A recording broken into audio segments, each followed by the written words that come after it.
Okay friends, ఇప్పుడు పెయింటర్స్కి ఏంటంటే చాలామందికి ఒక డౌట్ ఉంటుంది. మెయిన్గా ఏంటంటే పేపర్ టేప్ అనేది వాల్ మీద మనం అంటించినప్పుడు పెయింట్ కూడా లెగిసి వస్తుంది, అలాగే టేప్ కూడా సరిగా రావట్లేదు, కొంచెం బాగా ఇబ్బందిగా ఉంది అని చాలామంది పెయింటర్స్కి చాలా డౌట్స్ అనేవి ఉంటాయి.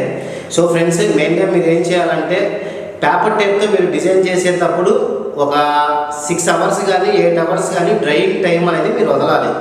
డ్రైయింగ్ టైం వదిలిన తర్వాత దాని మీద మీరు పేపర్ అనేది అప్లై చేసి తీస్తే అది చక్కగా వస్తుంది. సో ఇలాగ చాలామంది చేయకుండా వేసేసి చేత్తో అంటుకొని ఇలాగా టచ్ చేసి ఇది ఎండిపోయిందని టేప్ వేసి చేస్తూ ఉంటారు. సో అది కూడా మన వాళ్ళు మామూలుగా మాస్కింగ్ టేప్స్ వేయరు, బాగా ఏషియన్ పెయింట్స్ ఇలాంటివి హార్డ్వేర్ షాప్లో దొరికే మాస్కింగ్ టేప్స్ అనేవి యూజ్ చేస్తూ ఉంటారు.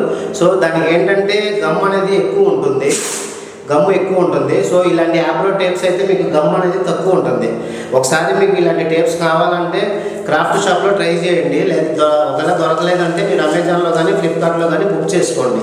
టేప్ తీసేటప్పుడు కూడా చాలామంది ఏం చేస్తారంటే ఇలా దూరం పట్టుకొని లాగుతూ ఉంటారు. ఇలా పట్టుకొని లాగడం వల్ల ఏమవుతుందంటే ఈ ఫోర్స్ అనేది ఎక్కువ తీసుకొని పెయింట్ కూడా లెగిసి వచ్చేసింది.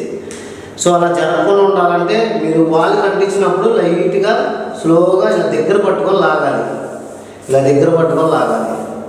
సో ఈ టెక్నిక్ ఒకటి ఫాలో అప్ చేయండి, మంచి రిజల్ట్స్ వస్తాయి. సో ఫ్రెండ్స్, ఇంకా మీకు డౌట్స్ ఉంటే కింద కామెంట్ బాక్స్లో కామెంట్ చేయండి. అలాగే నా వీడియో మీకు నచ్చితే లైక్ చేయండి, షేర్ చేయండి, సబ్స్క్రైబ్ చేయండి.